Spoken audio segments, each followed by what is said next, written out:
chaos wastes. A deadly battleground harbors dark promises. For its victor, great favor from their sadistic god. For the slain, damnation. In ancient Zambaijin, an accursed altar thrums with immense power.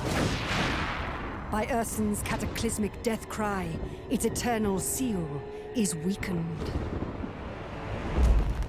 Countless souls of fallen warriors, now laid bare. A ruinous harvest craved by the dark gods.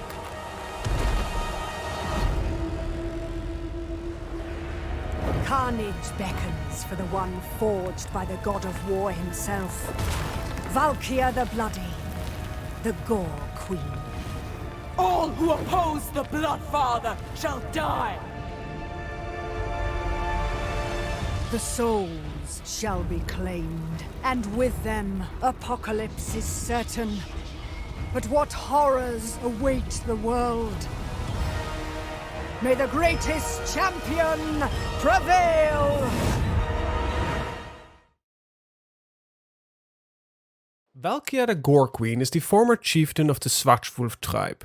When a demon of Slaanesh came into her great hall and asked her to become his slave, she slew the demon with her spear Sleipnir and vowed to lay his head at the throne of Khorne. Though she died before she managed to complete her journey, Khorne was impressed by her devotion and elevated her into demonhood and became his demon princess. As we start our story, we find ourselves in the Northlands, joined by a champion of chaos named Cormac. Cormac informs us that there's a tribe of marauders nearby that would provide a nice amount of souls to start our journey towards Zambaijin. After short travel, we find ourselves face to face with raiders of the Gormatni tribe, led by their chieftain Olaf Hilmarsson. As we ready ourselves for a glorious battle, the warriors cheer and rage in excitement of the slaughter to come. Blood to the blood god, skulls for the skull throne!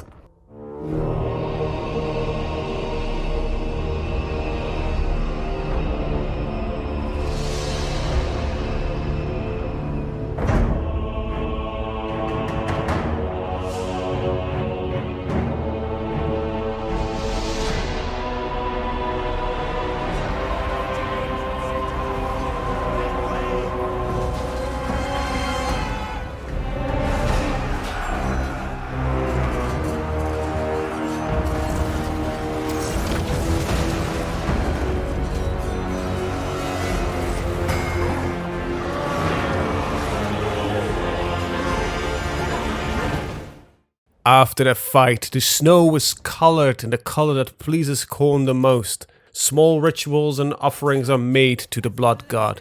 But before the celebrating gets out of hand, Valky's legion marches on, as there's an ancient dark fortress site nearby, called Frozen Landing. As Valka turns to the army, she exclaims that one more battle is to follow, and that there's a place nearby where they can properly venerate Khorne. Onwards to the Frozen Landing. Life.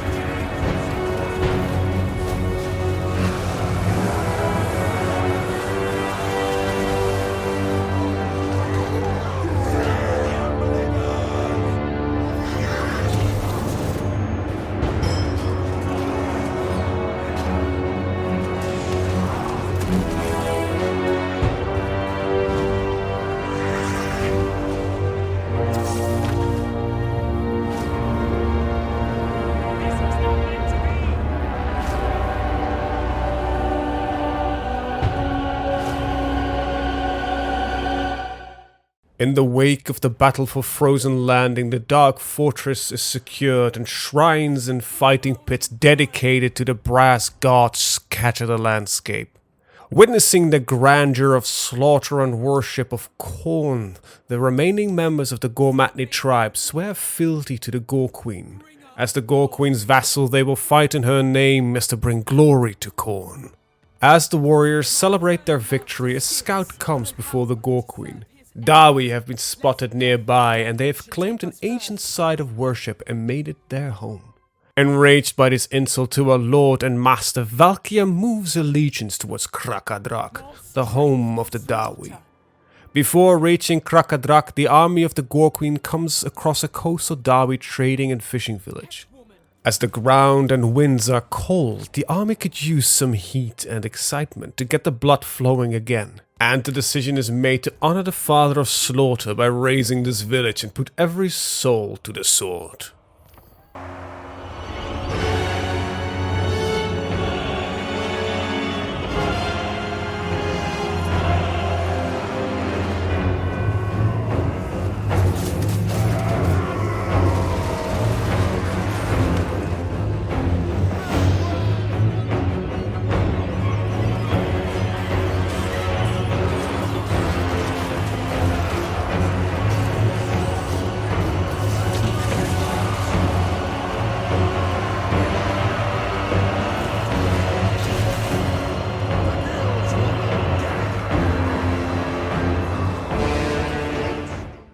Swift work is made of the Dawi garrison at Shoktraken, and Valka's legion set forth towards the dark fortress of Kraka-Drak.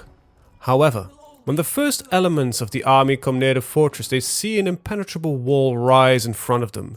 According to the local marauders, the fortress is home to a large Dawi army, and a second large army is spotted, camped, outside the fortress gate. While the slaughter that would follow from an attack would be great and would certainly please Khorne, one cannot serve the Lord of Brass while laying dead in the snow.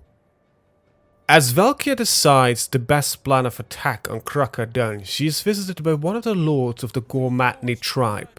He explains that there are fertile lands to the south that are ripe for raiding. With the strength gained by taking these lands for the tribe and the souls gained for the Father of Blood, they will be surely able to rise an army large enough to ground the fortress of Kraka-Drak to dust with every single Dawi inside it.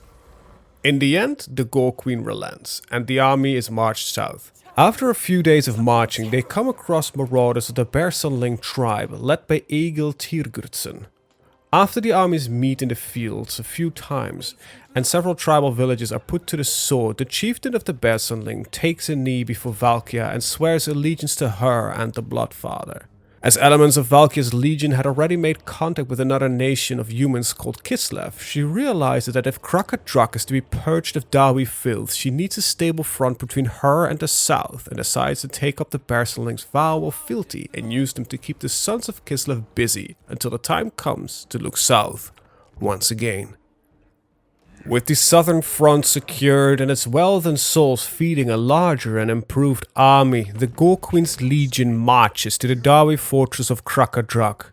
As siege engines are built, the Dawi dig in for the siege, but will the ever so unmovable and stoic Dawi be able to resist the rage of the Gorequeen and her legion?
With the last of the Dawi being put to the sword and its skull and blood offered to the Lord of Skulls, a second side of power is now in the hands of Valka.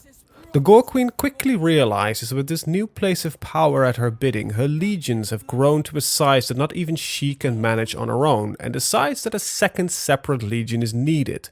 As she moves through her forces and is cheered on by her army, she spots one of her officers, a champion called Helcroft. She remembers him leading the attack on the walls and that he single-handedly was responsible for the taking and holding of the fortress gate until the rest of the army could make it through. Men like this would serve her and the Lord of Blood well.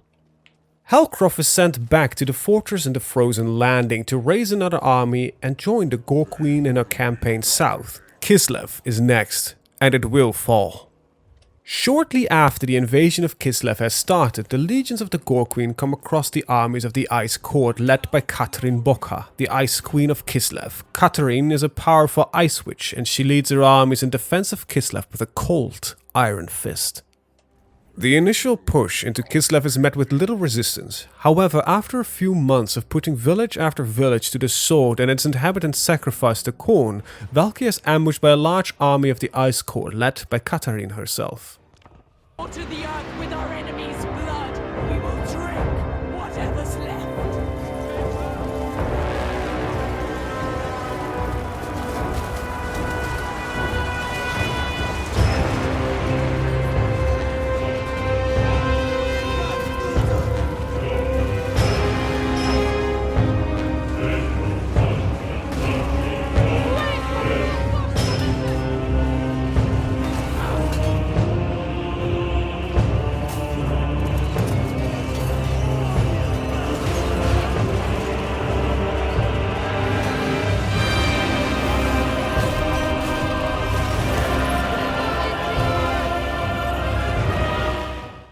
As the smoke dissipates from the battlefield, only one army is left standing.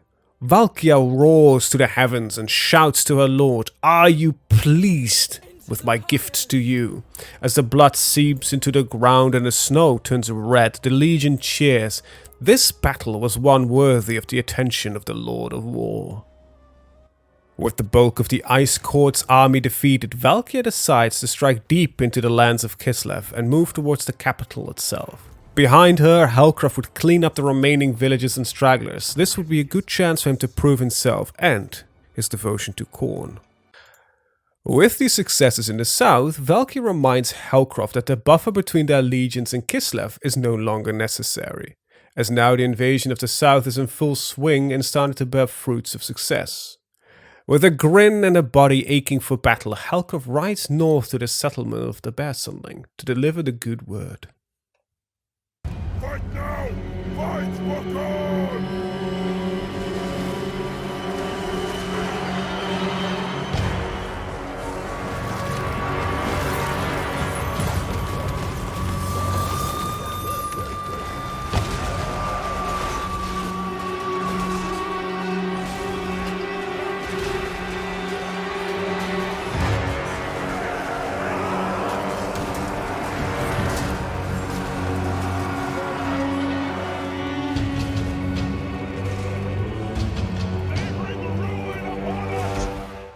With this minor problem solved, Valka is now able to focus her full might on Kislev and her namesake city.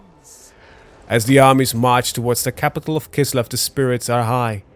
The siege will be a glorious fight, maybe even one that can rival or even surpass the slaughter at Krakadrak. We have magic on our side, Gorequeen. The magic of the motherland.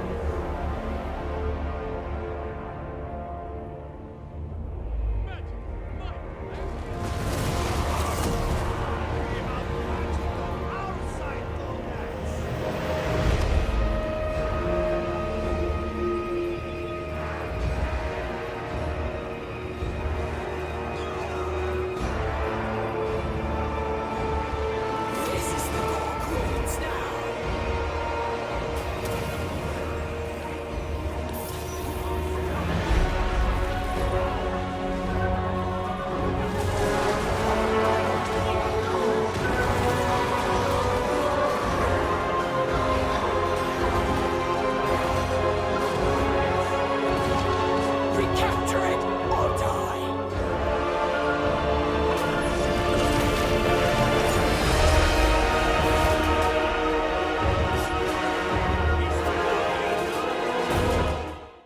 With the errand in the north of Kislev done, Hellcroft prepares his forces to support his queen's war against Kislev, his first target, the city of Prague. Prague is also known as the Bastion of the North, and is one of the largest bulwarks that Kislev has against invasions coming from the north. A good target to show his devotion to his Gorequeen and her master, as well as a nice dark fortress to support further campaigns towards the south.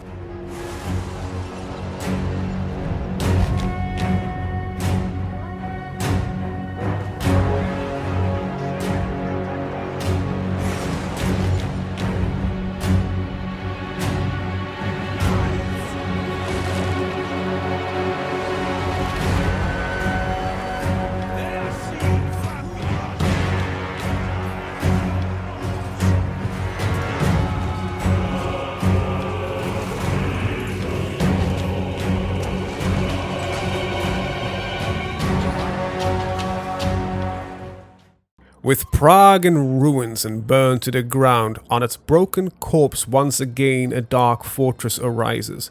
A perfect place to bring terror and slaughter in the name of the Lord of Blood. With this success, Hellcroft manages to establish himself as a reliable general that gets tasked by Valka to clean up the remaining forces of Kislev so she is free to bring her reign of terror and slaughter to the fertile and populous lands of the Empire. During the siege of Prague, the main army of the Ropsman clan of Kislev were laying siege to the Hell Pit. As Hellcroft's legion moves towards Hell Pit to lay waste to the remnants of the Ropsman clan, they get intercepted by the army speeding back to Prague, hoping to break the siege. However, close to the portal, they come across Hellcroft and his forces and manage to strike a badly prepared Hellcroft.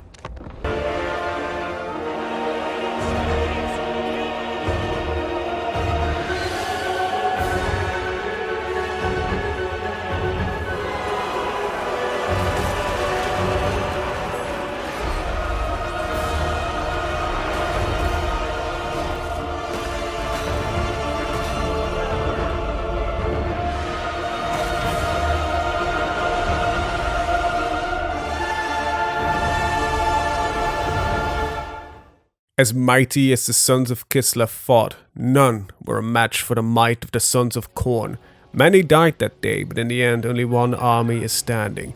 Blood for the Blood God. As Hellcroft moves further into the west of Kislev, Valka finally makes contact with the first armies of the Empire. As her legions move out of the now burning city of Wurzen, the armies of Talabakland, led by General Helmut Feuerbach, is spotted in the north.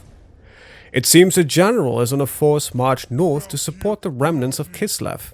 In Valka's haste to start the destruction of the Empire, both armies have missed each other and passed one another. But now, with the razing of Wurzen at an end, Valka quickly catches up with Helmut's forces and commences the attack on an unprepared foe.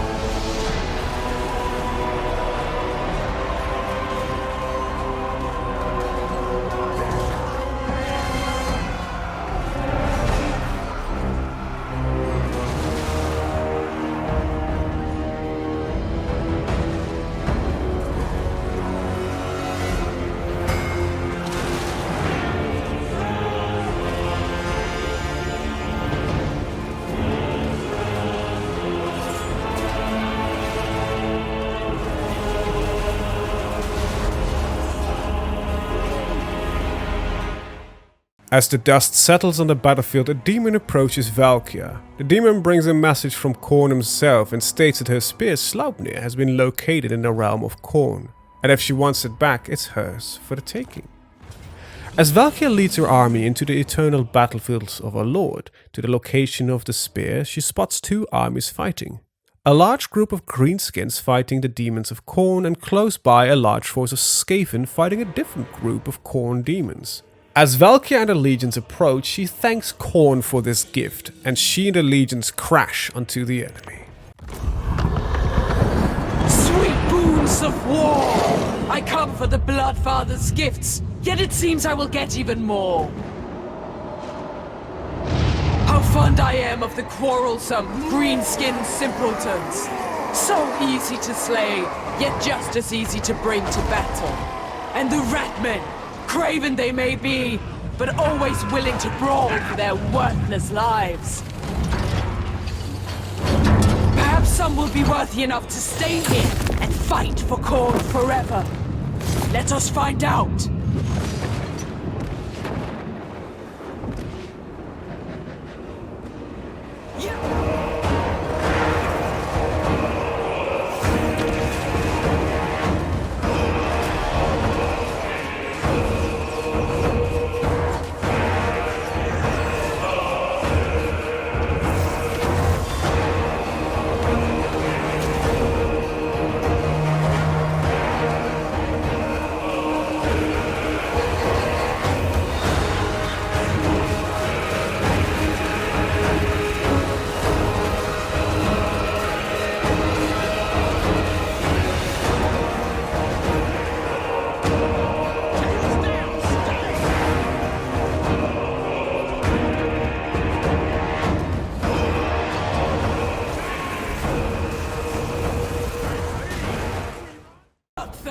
As Valka moves into the realm of Khorne to retrieve her beloved spear, Halcroft consolidates his forces and destroys the remaining forces of Kislev defending Helpit.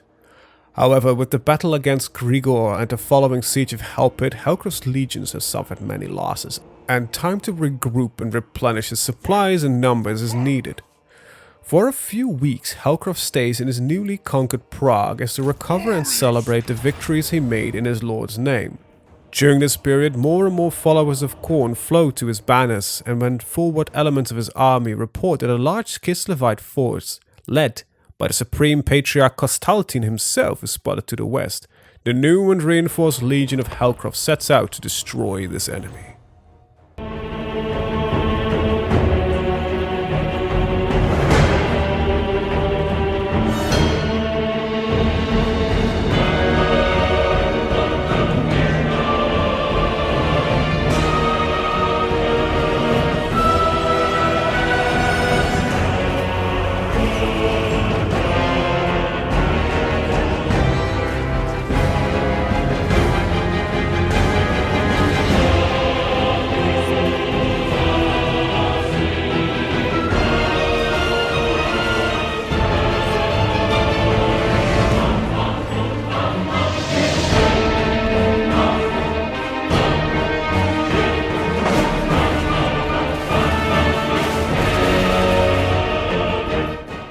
Reunited with her spear, Valka moves back to the Empire.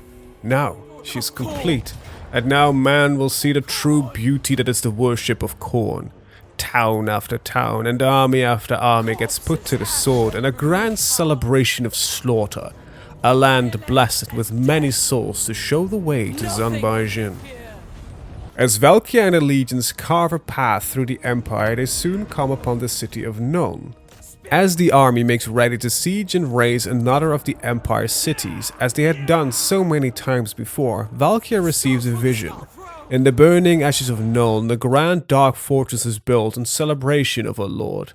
As such, she exclaims to her forces that Khorne himself has blessed her with a vision, that the battle for Nuln will be worthy of his praise, and that with its blood and destruction, a new dark fortress will be made in the name of the Lord of Slaughter.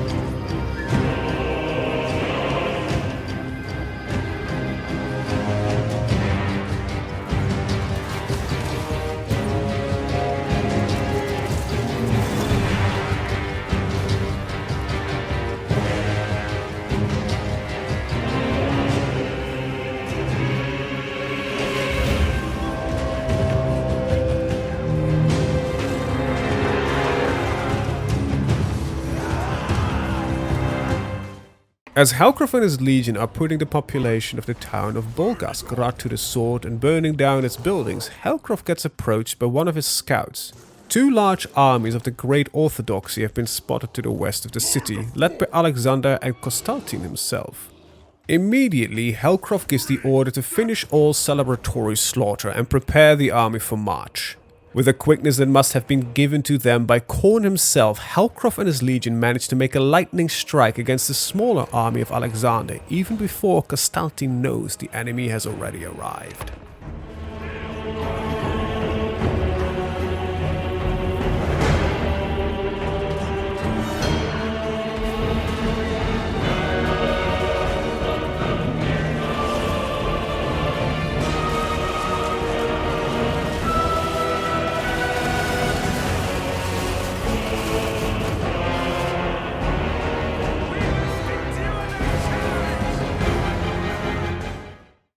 Soldiers fleeing the slaughter of Alexander and his forces flee towards Constantine and his army to bring warning. But as the fleeing soldiers crest a ridge to the camp and they are spotted by Constantine's camp guards, the guards are perplexed as to why these friendly soldiers are running towards them. But they don't have to wonder long, as shortly after the ridge fills with Hellcroft's cavalry slaughtering any that can't run fast enough. As Constantine sees Hellcroft's legion gather at the ridge of the valley he had made his camp, he knows Alexander is dead, and it will be up to him to avenge the fallen son of the Great Orthodoxy. To die for Kislev is the highest honor! We must endure their charge! Praise for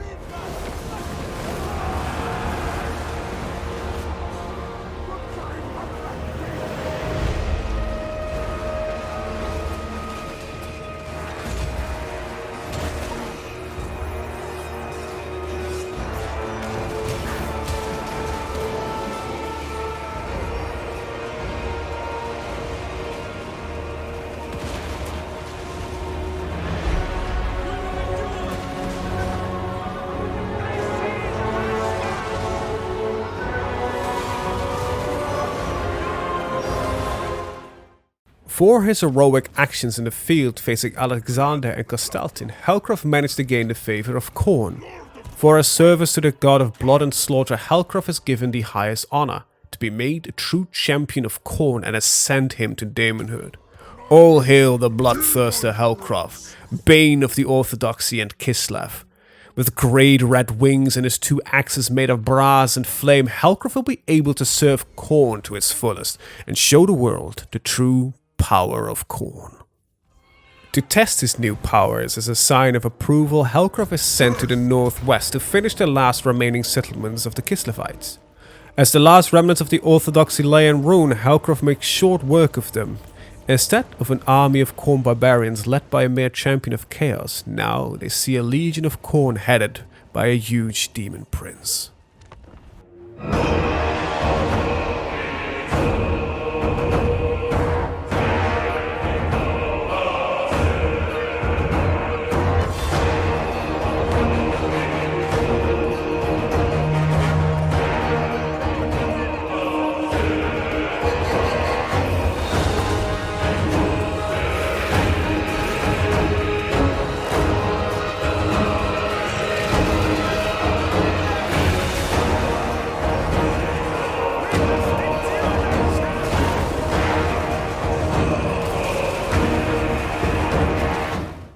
To the south, with a new fortress secured and known and the armies of Valka replenished, Valka marches her armor back north. It seems that in the wake of Valka's destruction, the Empire's nation of Usland has dug in and made defensive lines to keep Valka contained in Nuln, and hopefully as the rest of the Empire mobilizes, able to remove her once and for all. However, as Valka sees the defensive elements, she sees nothing but a challenge, one that she loves to face. As her forces make their way through the defensive elements of the Uslander army, Valka slowly slaughters her way into the Usland's final defensive bastion at Bossenfels. Do not fear your own demise, for our master rewards those who fight in loyalty to him.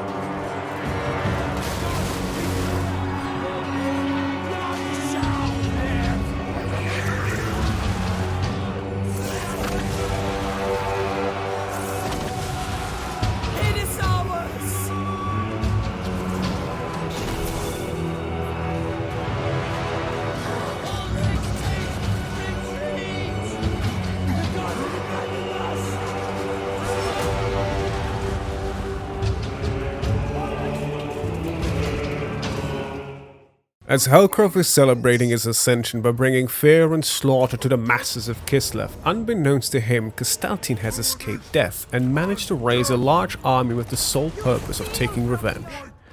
In their celebration of slaughter, Hellcroft and his legion keep attacking town after town and putting any to the sword without rest.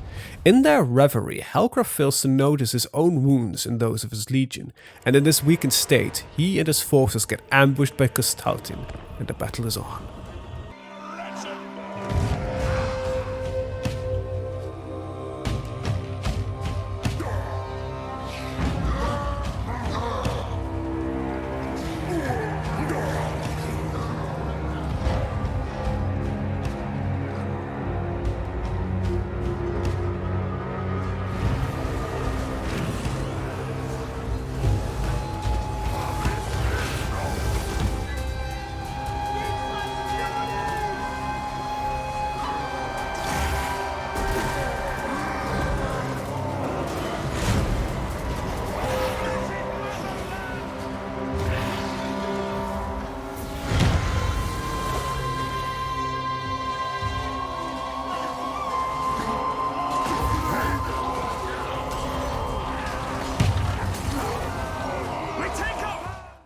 With the fighting coming to an end, Kastaltyn and his army are once again ground to dust. However, as the dust settles and the troops stop cheering their victory, the officers of Hellcroft's legion notice someone is missing.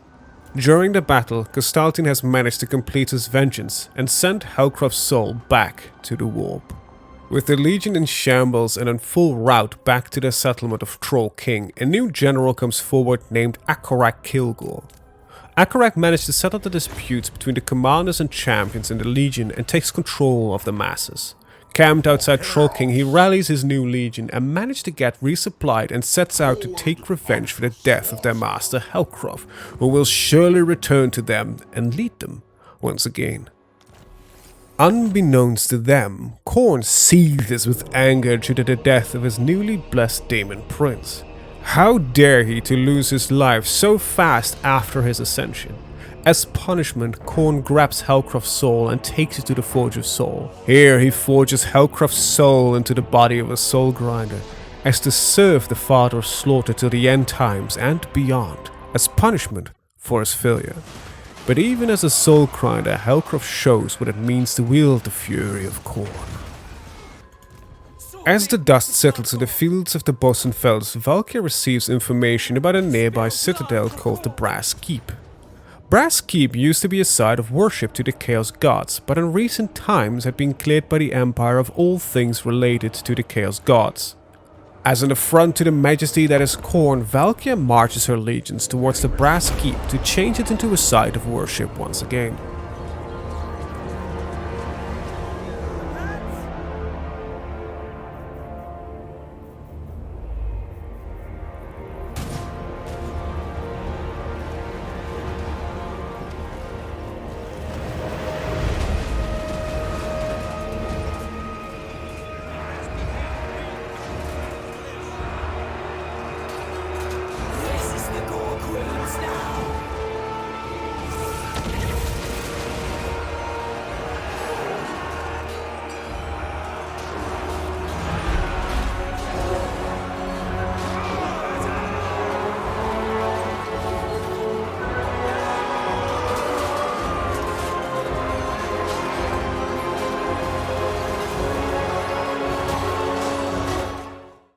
With the keep in flames, once again a dark fortress rises from the ashes, a new shrine of ruination so that Khorne may be properly worshipped.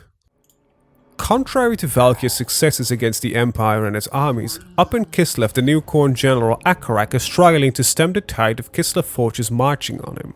With his newly replenished legion, he marches on the heels of Kastaltyn, who had been marching his forces to retake the fortress of Helpit. However, as Kastaltyn noticed that a large army is on his heels, he decided to deviate his army back to Fort Ostrosk, as to prevent himself from getting stuck between two large armies. With eyes of burning rage, AAR stays on Kastaltyn's heels to gain revenge for his slain lord, and hopefully once again regain the legion's favor of Khorne. During the battle, one of Helcro's champions, a Khornate warrior named Exligus the Cleaver, manages to single-handedly break through Castaltin's personal guard and deliver a near-fatal wound to Castaltin. However, before he can finish the job, he is swarmed by Castaltin's forces. As Exligus slays all those who oppose him, he can see through his blood-shrouded vision that elements of Castaltin's guard manage to take the Supreme Patriarch to safety. As the last man dies by Exligus' hands, and Castaltin is no longer in sight, he has fled to battle and his fate once again.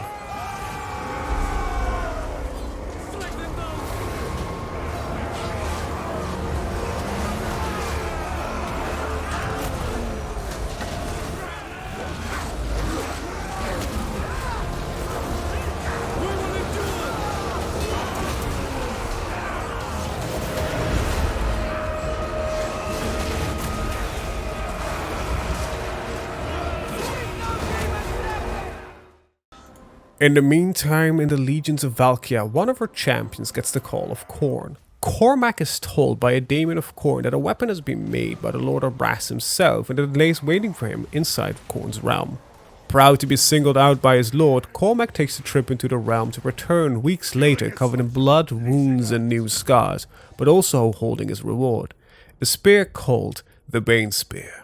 It seems though that trouble truly breeds company. With the lands of Kislev in flame and ruins, some of the barbarian tribes loyal to Village the Curseling invade from the north. With these fertile lands void of organized defenses, elements of the Sal tribe move into the north of Kislev and start attacking settlements of the Gormandi tribe that had been settled in the ruins of Kislev's former settlements. With this new front open to the north, Cormac orders the Gormatni tribe to strike north and start raiding the Sal lands, while he takes care of the last remnants of Kislev. As the wars escalate, so do more and more souls get harvested to show Valka the path to Zanbaijin. As these souls get funneled into the warp, it finally shows itself. The route to Zanbaijin. With the way open for Valka to gain the altar, she and her forces start to make the final preparations to take the altar in the name of Khorne, so that he may rule once and for all. However, before Valka and her legion can march to the altar, first Kislev needs to be finished. With Cormac being besieged on two fronts, Valka takes her armies back north to strike in the weakened lower belly of Kislev. Together, Cormac from the north and Valka from the south make short work of the last remaining defenders of Kislev. As the campaign for the ruination of Kislev comes to an end, Castaltin takes the last remnants of his army and decides to make his last stand at Castle Alexandronov.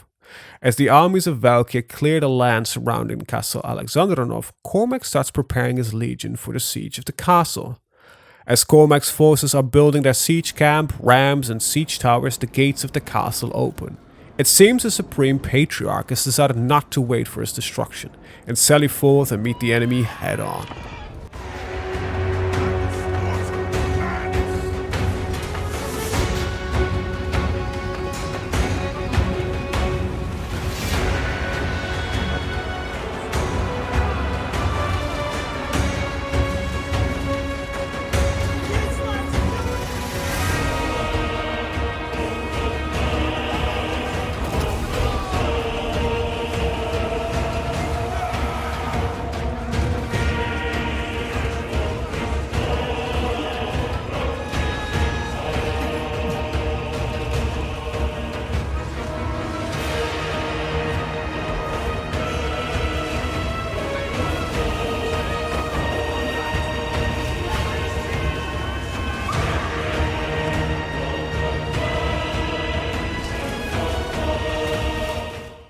As the dust settles, the fields in front of the castle are littered with the dead. But to Castaltin's shock, almost all of those dead are his own countrymen. As the defeated Castaltin retreats back into the city, he can hear the berserkers of Khorne chant their dark chants, thanking the Dark Lord for this gift of slaughter.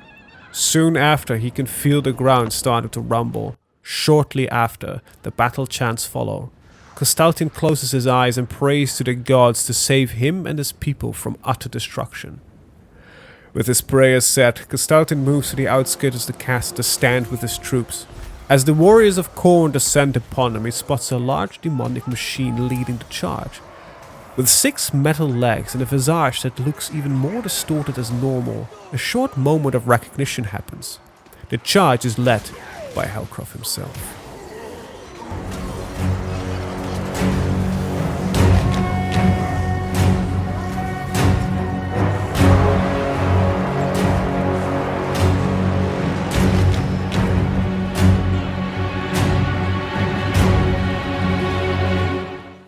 With the last of the sons of Kislev put to the sword, and Cormac and the Gormatny tribe having the freedom to focus on their new front in the frozen wastes of the north against the followers of Tzeentch, Valka takes her legion forth through the portal. It is time to take the altar of Zanbaijin.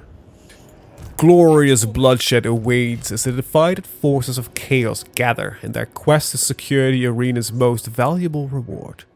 The altar of battle stands proudly at the heart of Zanbaijin, housing the souls of those slain in their attempts to claim it.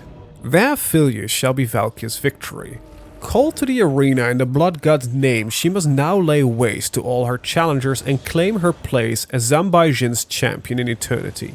The altar shall be hers for the taking. Blood for the Blood God, skulls for his cold throne. What a glorious journey of slaughter it's been! Soon we shall unleash the true savagery of Khorne upon the world. For now, the altar seal endures, withholding my paramour's tribute. How his brother gods must gaze upon us and laugh. But let them laugh! Once we claim enough of the altar's marks of power, no challenger will stop us from taking the Bloodfather's dues. The debauched ways of Slaanesh will be a mere sideshow to the world's ruin. In the end, there can only be murder. They will fall before Khorne's chosen! Clear the altar of this fodder!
For chaos to achieve total destruction of the mortal realm, one god cannot dominate the others.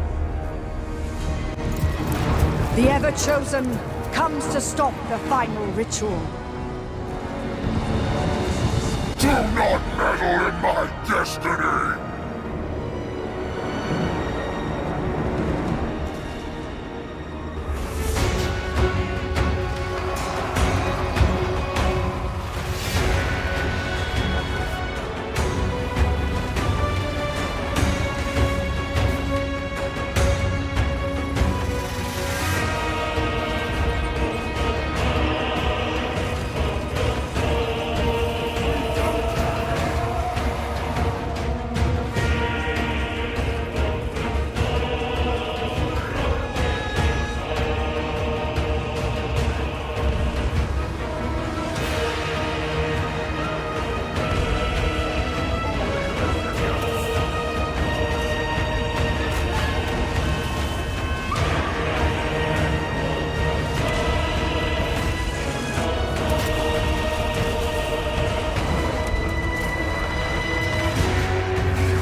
A champion rises, chief among the armies of ruin. With all challengers vanquished and the souls of Zombai Jin claimed, a true paragon of chaos has emerged. There is surely now no force in any realm capable of barring the path to total destruction. The whole of the mortal plane shall soon quake in abject terror, for where the altar of battle's eternal champion goes, a legacy of pure destruction is sure to follow close behind.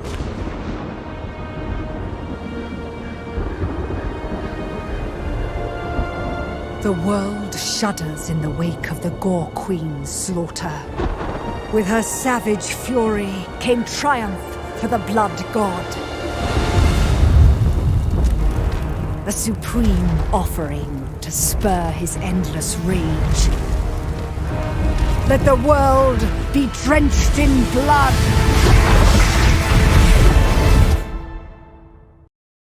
Hey, you made it to the end of the video. I hope you liked it. At the time of recording this audio, I am a bit sleep deprived as I spent nearly almost the last 20 hours entirely editing this video.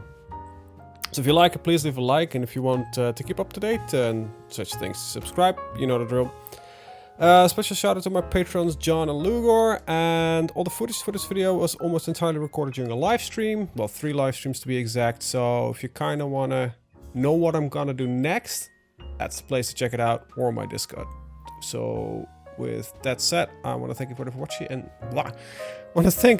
watching, and see you hopefully in the next one. And hopefully I will be a little bit less sleep deprived. Bye bye.